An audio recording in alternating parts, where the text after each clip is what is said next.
Louez Dieu pour sa grandeur, louez son amour, louez dans son sanctuaire, louez pour toujours.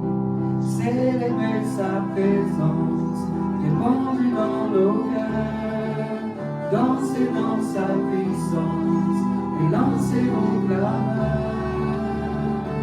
Car du lever du soleil jusqu'à son coucher, non, les bontés du Seigneur ne sont pas épuisées. Elles se renouvellent chaque matin. Les bontés du Seigneur n'ont pas de fin. Louez Dieu dans son Saint-Lieu, louez dans les cieux. Louez sa fidélité, louez à jamais. Chantez sa bienveillance et sa magnificence. Entrez dans ses parvis avec reconnaissance. Du lever du soleil jusqu'à son coucher, dans les bontés du Seigneur ne sont pas épuisées. Elles se renouvellent chaque matin. Les bontés du Seigneur n'ont pas de fin. Car du lever du soleil jusqu'à son coucher, dans les bontés du Seigneur ne sont pas épuisées. Elles se renouvellent chaque matin. Les bontés du Seigneur n'ont pas de fin. Encore une fois, car du lever du soleil jusqu'à son coucher, dont les bontés du Seigneur ne sont pas épuisées. Elles se renouvellent chaque matin. Les bontés du Seigneur n'ont pas de fin. Les bontés du Seigneur n'ont pas de fin. Les bontés du Seigneur n'ont pas de fin.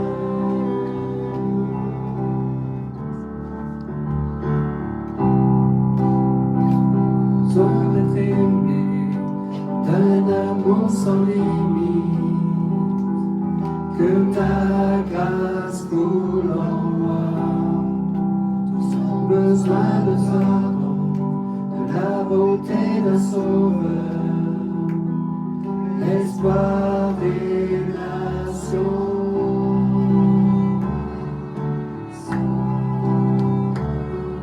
Sauveur, il déplace les montagnes, mon Dieu sauve avec puissance, il sauve avec puissance, pour toujours, créateur du salut.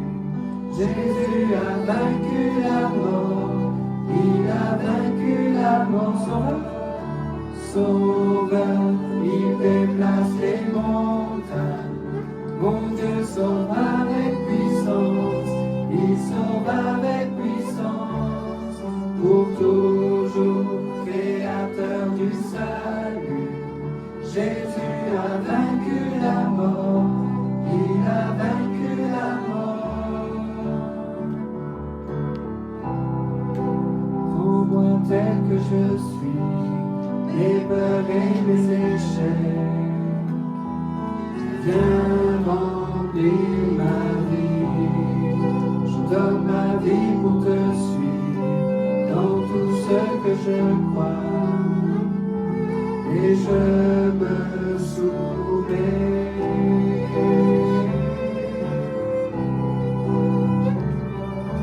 Sauveur, il déplace les montagnes, mon Dieu sauve avec puissance, il sauve avec puissance, pour toujours, créateur du salut. Jésus a vaincu la mort, il a vaincu la mort. Sauveur, il déplace les montagnes, mon Dieu sauve avec puissance, il sauve avec puissance,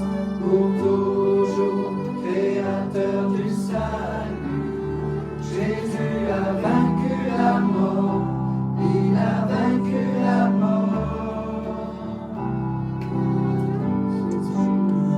Resplendis autour de nous, resplendis sur nos cœurs ce matin, Seigneur. Resplendis pour que le monde le voie. Chantons pour la gloire du roi ressuscité. Jésus, resplendis pour que le monde le voie. Chantons pour la gloire du roi ressuscité. Sauveur, il déplace les montagnes. Mon Dieu sort avec puissance, il sort avec puissance. Pour toujours, créateur du salut. Jésus a vaincu la mort, il a vaincu la mort. Sauveur, il déplace les montagnes. Mon Dieu sauve avec puissance, il sauve avec puissance. Pour toujours, créateur du salut. Jésus a vaincu la mort, il a vaincu la mort. Les océans, les mers, tout me révèle ta majesté. Alors mon âme veut s'écrier de tout mon cœur. Je veux chanter, oh Dieu, tu es infiniment grand, éternel puissant, roi majestueux, oh Dieu, tu es infiniment grand, éternel puissant, roi majestueux.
Devant ton trône, parce que nous reconnaissons que tu es Dieu, que tu es éternel, que tu es puissant. Nous reconnaissons que tout est entre ta main, Seigneur, que tu tiens ce monde, mais aussi que tu tiens chacune de nos vies dans ta main. Nous courbons devant toi ce matin, nous t'adorons tout notre cœur, nous te glorifions, toi le vrai Dieu, toi le Sauveur éternel, toi qui reviens bientôt, alléluia. Loué sois-tu, Seigneur.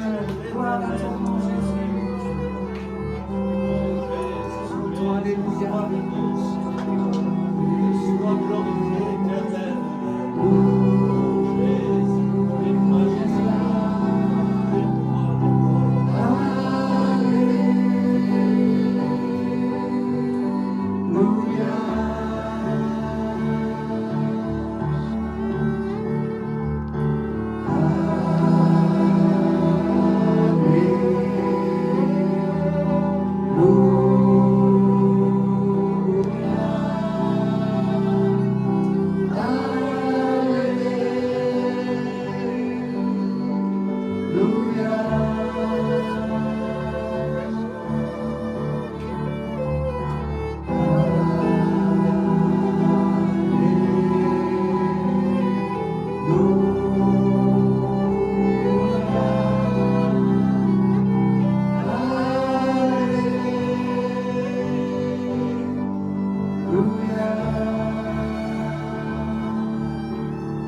moi que tu es infiniment grand, éternel puissant, roi majestueux, ô Dieu tu es infiniment grand, éternel puissant, roi majestueux.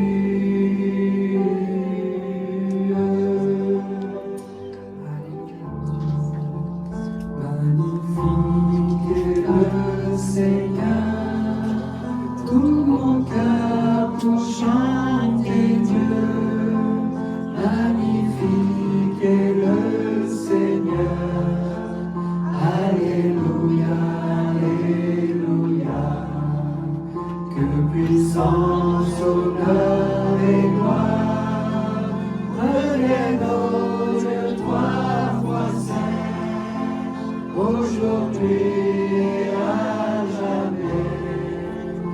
Alléluia, Alléluia. Magnifique est le Seigneur, tout mon cœur pour chanter Dieu. Magnifique est le Seigneur, Alléluia, Alléluia. Que puissance, honneur et gloire reviennent au Dieu trois fois saint, aujourd'hui et à jamais. Alléluia, Alléluia. Magnifique est le Seigneur, tout mon cœur pour chanter Dieu. Magnifique est le Seigneur, Alléluia, Alléluia. Que puissance, honneur et gloire reviennent au Dieu trois fois saint, aujourd'hui.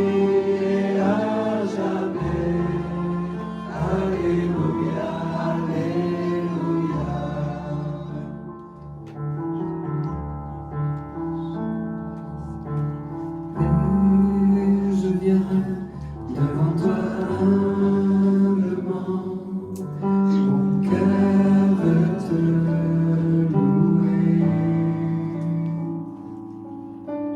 Père, je t'aime, car tu m'as racheté, mon cœur veut t'adorer. Conduis-moi dans ta présence. Guide-moi vers ta gloire. Je voudrais voir ta face, ô Dieu, être près de toi.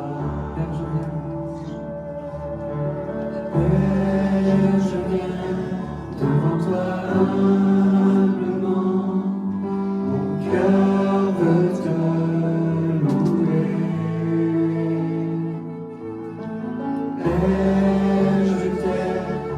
tu m'as racheté, mon cœur veut t'adorer. Conduis-moi dans ta présence, guide-moi vers ta gloire. Je voudrais voir ta face, ô Dieu,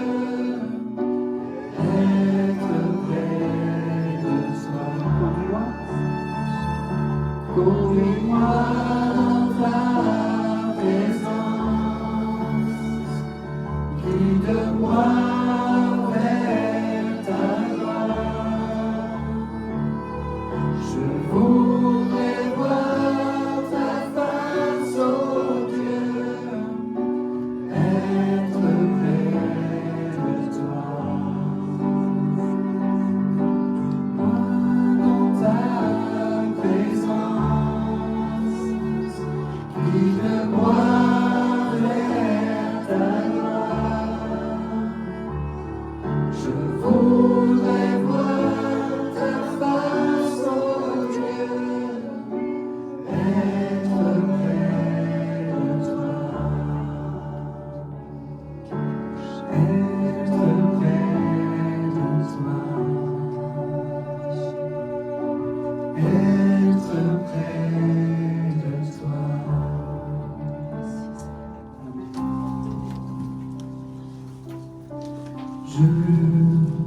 donne mon cœur, il ne m'appartient plus. Ce que j'ai de meilleur, tout est pour toi, Jésus. Un parfum de valeur sur toi est répandu. C'est l'offrande de mon cœur. Je suis à toi, Jésus. Prends mon âme, prends mon cœur, je te donne tout. Prends la vie, me voici, je te donne tout. Mon cœur est à toi, tout à toi. Je te donne. Je te donne mon cœur,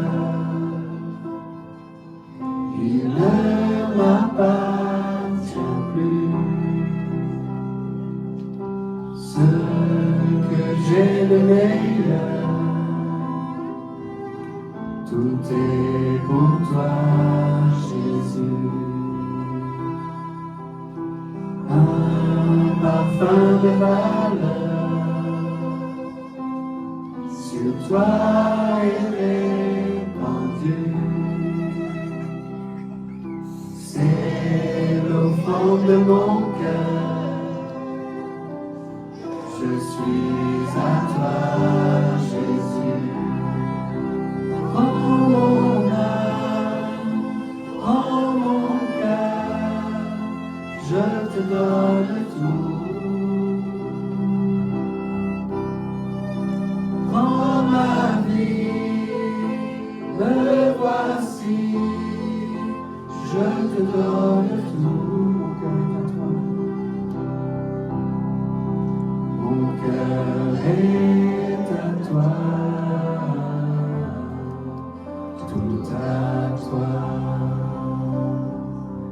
J'aimerais que ce matin on puisse s'arrêter ensemble sur quelques paroles certaines. On vit dans un monde qui a bien des incertitudes à nous proposer, n'est-ce pas ? Dimanche dernier, depuis Rouen, là, je m'étais mis en visioconférence avec vous pour vous dire, écoutez, ce soir, le gouvernement sera dissous, je suis sûr que vous ne m'auriez pas cru.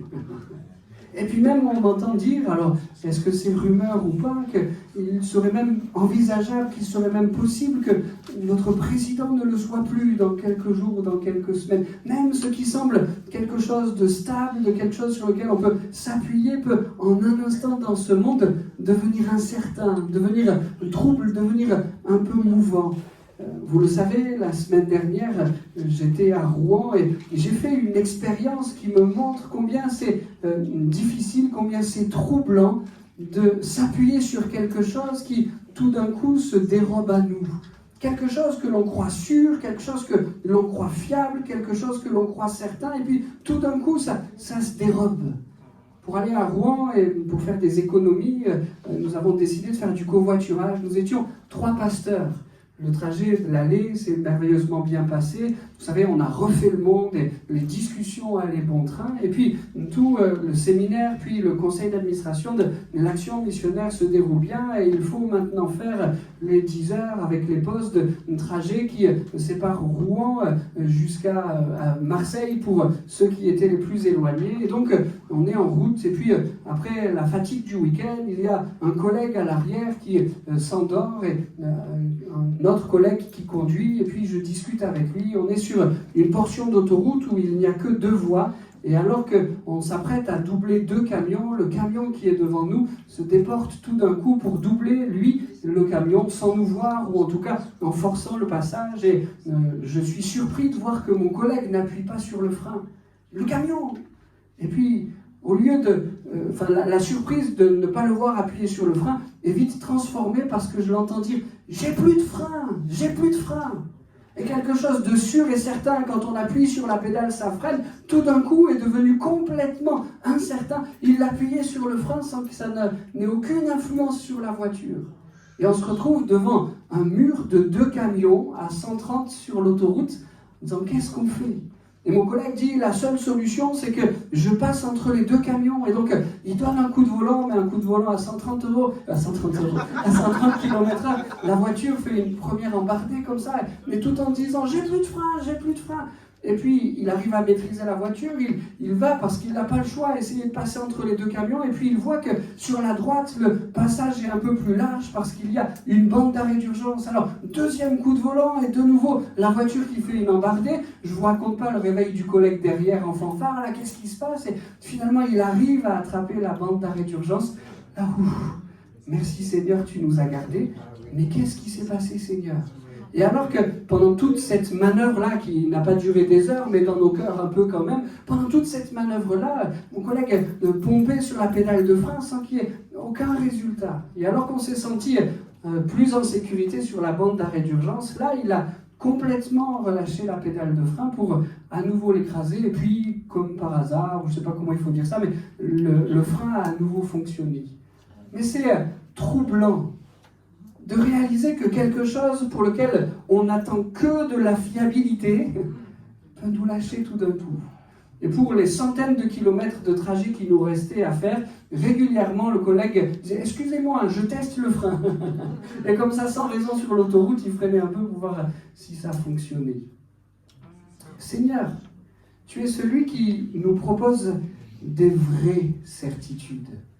Et s'il y a autour de nous bien des choses qui soit peuvent se transformer, soit qui sont dès le départ vraiment incertains, nous voulons construire nos vies sur tes certitudes, sur ce roc solide que tu es. Seigneur, c'est là que nos vies seront solides, c'est là qu'elles porteront du fruit. Seigneur, nous voulons regarder dans ta parole les vraies certitudes que tu nous donnes. Et je vous propose qu'on puisse s'arrêter sur quelques versets qui nous présentent des certitudes, mais qui le font d'une manière un peu spéciale. Je suis convaincu que devant moi, il n'y a que des gens qui considèrent que toute la parole de Dieu est inspirée, que tout ce que la Bible dit est vrai. Je sais que vous avez cela dans le cœur. Mais je voudrais souligner avec vous des passages qui, dans la Bible, particulièrement mettent une emphase sur cette certitude qu'elle revêt. C'est l'apôtre Paul ou d'autres qui dit « La parole que voici est certaine. Elle mérite d'être reçue sans réserve. » Alors bien sûr, toute la parole de Dieu est certaine, mais là, la Bible appuie sur certaines de ces paroles pour mettre une emphase encore plus importante. Et je vous propose qu'on puisse s'arrêter sur ces paroles certaines qui méritent d'être reçues sans réserve. La première, on la trouve dans la première épître de Paul à Timothée, au chapitre 1 et au verset 15. Il y en a un autre qui parle avec moi, pas de souci. Et donc, 1 Timothée, chapitre 1, verset 15. Donc, j'ai commencé à le citer en introduction. La parole que voici est certaine, elle mérite d'être reçue sans réserve. Et quelle est cette parole? Jésus-Christ est venu dans ce monde pour sauver des pécheurs. Et à l'apôtre de poursuivre en disant « Je suis pour ma part l'exemple type d'entre eux. Jésus-Christ est venu dans ce monde pour sauver des pécheurs. Je suis pour ma part l'exemple type d'entre eux. Amen. » La certitude du salut. Voilà quelque chose sur lequel on peut baser notre foi. Jésus-Christ est certainement, sans qu'aucun doute soit possible, Jésus-Christ est venu dans ce monde pour sauver des pécheurs. Commençons par la première partie de cette certitude. Jésus-Christ est venu dans ce monde. Qui en est convaincu? Ouais, je vois des mains qui se lèvent. Ah, il y en a qui ne se lèvent pas. C'est peut-être un peu de fainéantise. Jésus-Christ est venu dans ce monde. J'aime à réaliser qu'on est plus de 2000 ans après que Jésus soit venu dans ce monde. Et pourtant, cette certitude, elle continue d'être prêchée, apporter, elle continue de traverser les âges, elle continue de venir marquer nos contemporains et aujourd'hui, presque jusqu'aux extrémités de la terre, il reste encore des peuples non atteints à aller trouver avec cette certitude, avec cette vérité, mais presque jusqu'aux extrémités de la terre, cette certitude a rempli le monde. Alors certains s'en sont saisis, d'autres l'ont repoussé, mais merci Seigneur de ce que tu es venu dans ce monde. Quelquefois, parce que c'est des choses pour lesquelles on est habitué, pour lesquelles on a dans nos cœurs quelques convictions, quelquefois on ne prend pas le temps de s'arrêter sur la puissance de cette vérité. Pourquoi est-ce que cette certitude a traversé les âges? Comment est-ce que Dieu, dans son immense grandeur et dans sa puissance, a préservé, a gardé cette vérité pour qu'elle ne soit pas dans les oubliettes, pour qu'elle ne disparaisse pas, mais pour que notre humanité, et on a une responsabilité en cela, continue de porter cette vérité. Jésus-Christ est venu dans ce monde. Parce que ma foi, même avec tous les éléments de communication que l'on a aujourd'hui, si on faisait un bond dans le temps, là, puisque 2000 ans et quelques nous séparent d'avec la période de Jésus, et bien faisons encore un bond de 2000 ans, si on dit, ce qui semble peu probable, mais que Jésus ne soit pas encore revenu, et si on fait un bond là dans 2000 ans, et qu'on va voir les Beaulénois, et qu'on leur dit, avez-vous entendu parler de Jean-Emmanuel Morin? Je suis certain qu'ils répondront non. Malgré le fait de tous les progrès dans la communication, malgré le fait de toutes ces choses, Jean-Emmanuel Morin, et c'est bien ainsi, sera parti aux oubliettes. Mais pourtant, cette vérité de Jésus-Christ qui vient, cette vérité de Jésus-Christ qui vient rencontrer l'humanité, elle perdure. Le Seigneur met sur cette vérité une onction toute spéciale et particulière pour que le monde entier le sache. Pourquoi est-ce que cette vérité est venue nous impacter? Certainement parce que Jésus-Christ a porté le témoignage de sa puissance par tous les miracles qu'il a accomplis. Et cela a marqué non seulement sa génération, mais cela nous marque encore ce Dieu grand, capable, puissant pour faire des miracles hier, quand il était sur terre, quand il est venu sur cette terre, mais encore aujourd'hui. Certainement que son amour, l'amour qu'il a manifesté aussi, a contribué au fait que cette vérité, elle lui survive. Jésus-Christ est ressuscité, mais que cette vérité de son amour, elle puisse être transmise là de génération en génération. Dans les évangiles, on le voit témoigner son amour aux 12, comme on le voit aussi témoigner son amour à cette femme adultère que les hommes voulaient que Jésus-Christ condamne, mais à qui il va offrir non seulement son amour, mais son pardon. On le voit auprès des tout petits enfants, leur témoignant de son amour, comme auprès des vieillards, comme Siméon. Jésus-Christ était là encore qu'un enfant, mais bouleversé par la personne de Jésus. Cet homme l'a vu, il témoigne son amour aux Juifs, comme aux Samaritains, et pourtant on connaît le contexte qui les séparait, ses miracles, son amour, l'accomplissement de toutes les prophéties, sa mort et sa résurrection très certainement, ont fait que cette certitude, elle nous accompagne aujourd'hui, que cette certitude, elle nous bouleverse aujourd'hui, et que, nous le redirons dans un instant, il nous faut porter cette certitude et cette vérité. Jésus-Christ est venu dans ce monde pour sauver des pécheurs. Je pense que si les êtres humains avaient écrit la parole de Dieu sans en être inspirés de Dieu, je pense que plutôt que d'écrire que Jésus-Christ était venu dans le monde pour sauver des pécheurs, ils auraient écrit que Jésus-Christ est venu dans le monde pour sauver les meilleurs. Mais il n'en est pas ainsi. Cette certitude, cette vérité qui vient encore percuter des milliers de vies aujourd'hui, c'est que Jésus-Christ est venu dans le monde pour sauver des pécheurs. Pardon Seigneur pour toutes les fois où dans nos vies nous avons manqué le but, mais cette vérité vient nous rencontrer encore aujourd'hui, cette certitude vient nous percuter encore aujourd'hui. Tu es venu dans ce monde pour sauver des pécheurs. Et s'il y avait ce matin dans ce lieu des hommes et des femmes qui n'aient pas encore fait la paix avec ce Sauveur-là, avec ce Jésus-Christ-là, que cette certitude, elle vienne vous bouleverser comme elle l'a fait pour moi un jour. Je me rappelle ce moment où, dans l'intimité de ma chambre, je suis devant ce psaume qui rapporte que Jésus-Christ est venu apporter sa sainteté et son salut à ceux qui étaient justes. Et je me rappelle cette tristesse qui vient sur mon cœur, mais je ne suis pas juste, je suis pécheur. Et après ce sentiment-là de tristesse en disant, mais ce salut que la Bible propose, que Jésus-Christ propose, n'est pas pour moi parce que je ne suis pas juste. Et alors que cette tristesse envahissait mon cœur et que cette pensée venait s'installer dans mon cœur, l'Esprit de Dieu de me dire, c'est vrai, tu n'es pas juste, mais tu es justifié par l'œuvre de Jésus. Il est celui qui pardonne, il est celui qui nous justifie, il est celui qui nous permet de saisir le salut qu'il est lui-même venu nous offrir. Que cette certitude, que cette vérité, elle puisse marquer chacun de nos cœurs, qu'elle puisse venir percuter nos vies, cette certitude que Jésus-Christ est venu dans ce monde pour sauver les pécheurs. Amen. Ça a été la certitude d'une vie pour Paul, puisque c'est celui qui en parle. Il a tout laissé, il a tout abandonné pour véhiculer, pour transmettre, pour communiquer cette vérité, que cette certitude, elle puisse être celle de notre vie également, portée par les hommes, mais communiquée par Dieu. Seigneur, nous voulons porter cette vérité partout autour de nous. Nous n'avons pas le pouvoir de convaincre personne, mais toi, tu le fais par ton Saint-Esprit. Tu demandes de nous que nous soyons les porteurs de cette vérité, et toi, tu la communiques.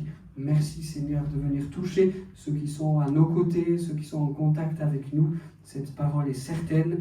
Jésus-Christ est venu dans ce monde pour sauver les pécheurs. Amen. Amen.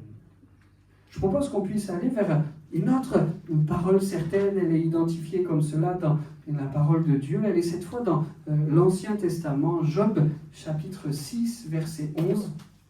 Et c'est Job qui parle après les difficultés et les épreuves que vous connaissez qu'il a subies. Et il nous dit ceci: « Pourquoi espérer quand je n'ai plus de force?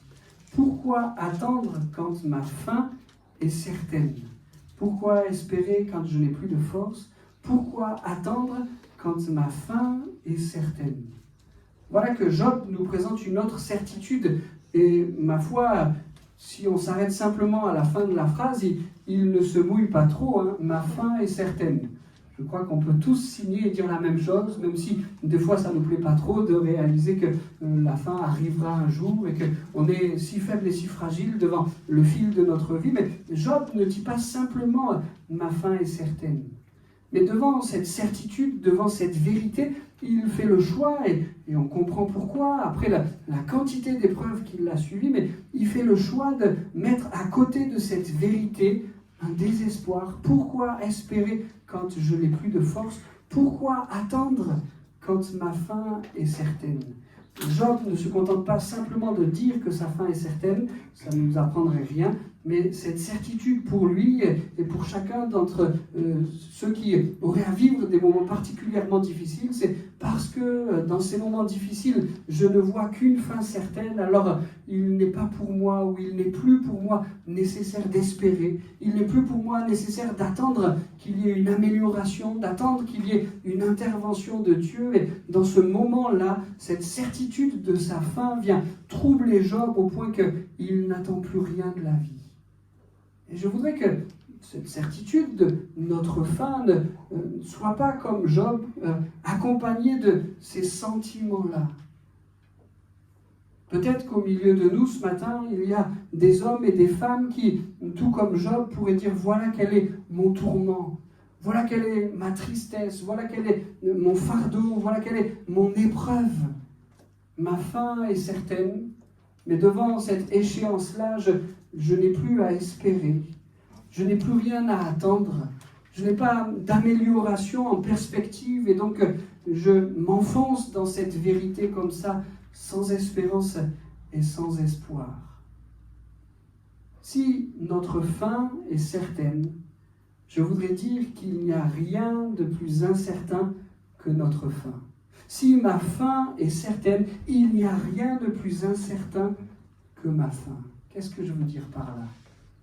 Au moment où Job écrit cela, il n'attend pas d'amélioration, mais pour nous qui connaissons la fin de l'histoire, nous savons de quelle manière Dieu va le sortir de sa situation. Et la fin qui a été celle de Job était aux antipodes de celle qu'il attendait à ce moment-là. Et que cette expérience, elle puisse nous encourager ce matin, qu'elle puisse nous donner en toutes circonstances, en tout moment, tant que Dieu n'a pas dit son dernier mot, à attendre qu'il y ait de sa part une intervention, une action, une gloire prononcée sur nos vies comme il l'a fait hier pour Job. Si nous considérons au milieu de nos épreuves que nous n'avons plus raison d'espérer, si nous considérons au milieu de nos épreuves que nous n'avons plus rien à attendre de la vie, alors nous sommes poussés à considérer ce que notre monde est peut-être en train de mettre en place, notre pays de France est peut-être en train de mettre en place. Devant une situation extrême, on offre le droit à mourir. Tu n'as plus rien à attendre. Tu n'as plus de raison d'espérer comme Job hier, alors on te donne le droit à mourir dans la dignité. Certainement, vous avez entendu que le Parlement et le gouvernement sont en train de réfléchir à ces questions-là pour offrir la possibilité aux hommes qui vivent dans une grande souffrance de dire « Allez, c'est fini. De toute façon, j'ai plus rien à espérer, alors je coupe le fil de ma vie. » Si au milieu de nos épreuves, comme Job là, on comprend qu'au milieu des souffrances, ces sentiments viennent dans nos cœurs, mais si nous ne regardons pas au Seigneur en disant « Seigneur, ma fin est certaine, mais rien n'est plus incertain que ma fin. » Tu peux intervenir, tu peux agir, tu peux te glorifier comme tu l'as fait pour Job, tu peux transformer la situation, tu peux changer du tout au tout ma vie. Alors Seigneur, au milieu de mon tourment, je fais le choix de te faire confiance et d'espérer encore. Jusqu'à ce que tu agisses, jusqu'à ce que tu interviennes, jusqu'à ce que tu me relèves. On parle ici de l'expérience de Job, mais on pourrait parler, parce qu'elle est très similaire, de celle d'Élie. Souvenez-vous, quand il se met à l'ombre du genêt et qu'il demande la mort au Seigneur, je ne suis pas meilleur que mes pères et ma situation fait que je n'ai plus d'espoir, je n'ai pas d'attente que ma situation s'améliore et qu'elle aille de l'avant. Alors Seigneur, reprends-moi. Que va faire le Seigneur? Il va relever son serviteur et il va lui donner une cruche d'eau fraîche, un pain cuit sur des pierres à 2 reprises qui va renouveler ses forces. Et Dieu n'en avait pas fini avec lui. Et quelle aura été sa fin? Est-ce que vous vous en souvenez? Enlevé sur des chars de feu. Regardez que sa souffrance le poussait à réclamer une fin solitaire sous un genêt complètement touché, affecté par l'épreuve qui était la sienne. Mais ce que Dieu avait comme projet pour lui, c'était de l'enlever sur des chars de feu sans même qu'il n'ait à connaître la mort. C'est vrai, notre mort est certaine si Christ ne vient pas nous chercher avant. C'est vrai, notre mort est certaine, mais que jamais cette certitude-là vienne nous enlever une autre certitude, une autre conviction. Avec Dieu, je me dois de toujours espérer. Parce que tant qu'il n'a pas dit son dernier mot, la situation est comme il est capable de la transformer, comme il est capable de la changer. Et ça, c'est quelque chose de précieux. Seigneur, viens toucher le cœur de nos contemporains et peut-être de ces hommes et de ces femmes. On parlait tout à l'heure de cette loi qui sera peut-être un jour votée dans notre pays. Bien sûr qu'il n'y a pas dans mon propos le désir de juger ceux qui souffrent tellement, qui réclament cela, qui réclament que la mort vienne les chercher. Sans les juger, Seigneur, on veut les placer entre tes mains. Parce qu'on croit que tu peux agir, intervenir, te glorifier, même dans les situations les plus lourdes et les plus difficiles. Seigneur, c'est ta fin, celle que tu as écrite dans ton livre, que nous voulons, et pas celle que la situation, les épreuves ou que notre condition humaine voudrait nous imposer. Amen. Toujours dans l'Ancien Testament, on trouve une autre parole qui est qualifiée comme certaine par les Écritures. Osée, chapitre 6, verset 3. Osée, chapitre 6, verset 3. Oui, cherchons à connaître l'Éternel. Efforçons-nous de le connaître. Sa venue est aussi certaine que celle de l'aurore, et il viendra vers nous comme la pluie, comme les ondées du printemps qui arrosent la terre. Bon, les ondées du printemps qui arrosent la terre, on les a eues, hein. Les pluies du printemps. Mais on ne va pas s'arrêter sur cette dernière partie du verset, mais sur cette autre image que cette parole utilise pour nous décrire la venue de Jésus. Elle est aussi certaine que celle de l'aurore.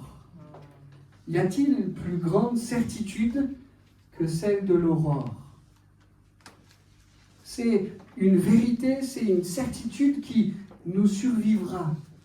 Même l'humanité tout entière pourrait être amenée à disparaître, on a d'autres convictions, mais l'humanité tout entière pourrait être amenée à disparaître en un instant, l'aurore encore se lèverait. Et ici, la parole de Dieu utilise cette image du soleil qui, dans son cycle, jour après jour, nuit après nuit, est répété de manière inlassable, que la terre se mette à trembler, que les volcans se mettent à cracher, que toutes les calamités puissent arriver, le soleil qui se lève sur les justes comme sur les méchants, une certitude qui est là ancrée, quelque chose de certain. Et j'aime voir que sur cette certitude, la Bible s'en saisit pour dire que la venue de Jésus est tout aussi certaine. On est dans l'Ancien Testament et certainement que cette venue, considérée celle dont nous avons abondamment parlé tout à l'heure, Jésus-Christ qui vient sur terre pour sauver les pécheurs, mais on sait que les prophéties bibliques peuvent être lues avec plusieurs lunettes, avec plusieurs repères, et la venue de Jésus-Christ pour chercher son Église, pour nous emmener dans la gloire, est elle aussi tout aussi certaine que l'aurore. Et Seigneur, nous voulons regarder la venue, ton retour avec les lunettes de cette certitude.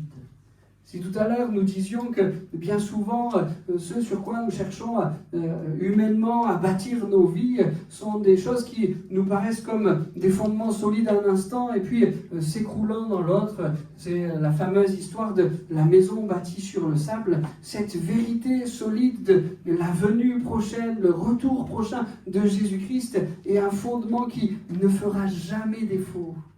Seigneur, nous voulons bâtir nos vies sur ta venue première. Tu es mort et ressuscité, ça a bouleversé nos vies. Mais Seigneur, nous voulons aussi construire nos vies, construire notre parcours, construire notre espérance, construire notre attente sur cette autre vérité solide et sûre. Tu vas un jour revenir pour nous chercher et pour nous emmener dans le ciel, dans la gloire avec toi. Merci Seigneur pour cette parole certaine qui est digne d'être reçue sans réserve. Jésus-Christ, tu es celui qui va revenir nous chercher. Osée ne se trompe pas. Je veux citer cet autre passage des Actes qui l'annonce avec autant de force. L'ange le fait avec autant de force.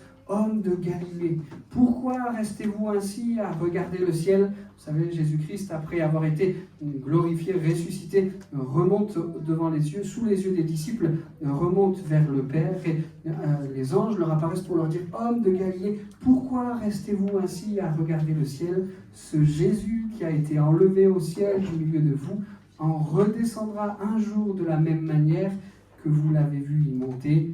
Amen. Jésus va revenir nous chercher, c'est certain. Il nous faut être trouvés prêts pour l'heure de cette venue, pour l'heure de ce retour. C'est un autre prophète de l'Ancien Testament qui nous donne cette recommandation que je voudrais appliquer sur chacun de nos cœurs. Prépare-toi à la rencontre de ton Dieu. Et ici, avec cette pensée de ce Jésus qui vient, de cette certitude comme l'aurore, il y a ce préambule à cette vérité, à cette certitude. Oui, cherchons à connaître l'Éternel, efforçons-nous à le connaître. Sa venue est aussi certaine que celle de l'aurore. Je crois que pour nous préparer à cette rencontre, et on est très nombreux à l'avoir fait, il faut chercher à connaître l'Éternel, s'efforcer à le connaître, recevoir le Christ dans notre cœur.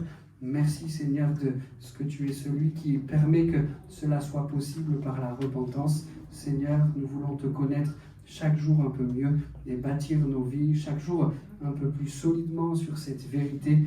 Tu es celui qui va revenir, tu es celui qui va nous emmener dans le ciel avec toi. Amen. Il nous faut être prêts, mais j'aime à voir et à réaliser que Jésus, lui aussi, prépare ce jour. Et je cite 2 versets du Nouveau Testament qui le signalent. Une parole de Jésus-Christ dans Jean chapitre 14. Il y a plusieurs demeures dans la maison de mon Père. Si cela n'était pas, je vous l'aurais dit. Je vais vous préparer une place. Et lorsque je m'en serai allé et que je vous aurai préparé une place, je reviendrai, je vous prendrai avec moi, afin que là où je suis, vous y soyez aussi. Amen. Une certitude, Jésus-Christ va revenir. Il nous faut être prêts, et même Jésus-Christ prépare ces instants. il nous prépare une place. Nous pouvons, avec les quelques indices que la parole de Dieu nous donne sur ce que sera le paradis, nous pouvons essayer d'en esquisser une image mentale, un puzzle mental, à essayer de comprendre et de réaliser ce que sera le ciel, mais nous n'y parviendrons jamais complètement, parce que ce que Jésus-Christ est en train de nous préparer, c'est quelque chose qui nous dépasse tellement. Vous savez, enfant, je cherchais à créer cette carte mentale de ce que pourrait être le ciel, le paradis. Et j'avais une question qui revenait sans cesse auprès de mes parents, c'était « Papa et maman, est-ce que dans le ciel, il y aura des crêpes ?» Je crois que ce que le Seigneur Jésus nous prépare sera quelque chose de merveilleux. Et si les moments que nous avons à vivre ici-bas dans sa présence, si quand, comme nous le disions tout à l'heure, là, nous pouvons porter nos regards sur lui, le contempler, si ce que nous avons vivre ici-bas est tellement fort, est tellement grand, est tellement précieux pour nous, mais alors, qu'est-ce que sera le ciel ? Il est en train de nous préparer une place. Nous serons avec lui pour l'éternité. Nos yeux le verront.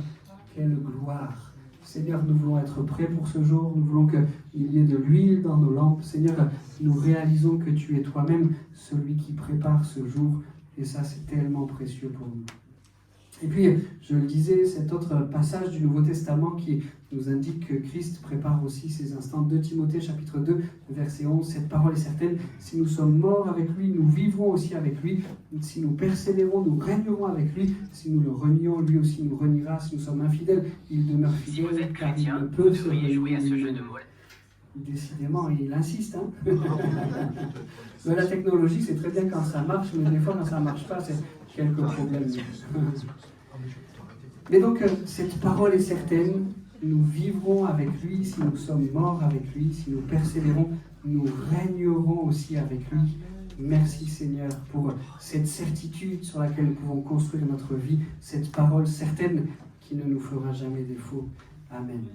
Et pour conclure cette pensée, je voudrais prendre avec vous 2 autres passages qui développent une autre certitude. Tout lui donner est certainement la bonne décision. 1 Timothée chapitre 4, verset 7.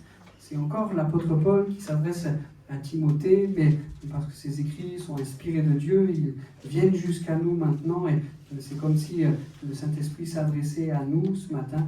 Exerce-toi à la piété, car l'exercice corporel est utile à peu de choses, tandis que la piété est utile à tout, ayant la promesse de la vie présente et de celle qui est à venir. C'est là une parole certaine et entièrement digne d'être reçue. Amen.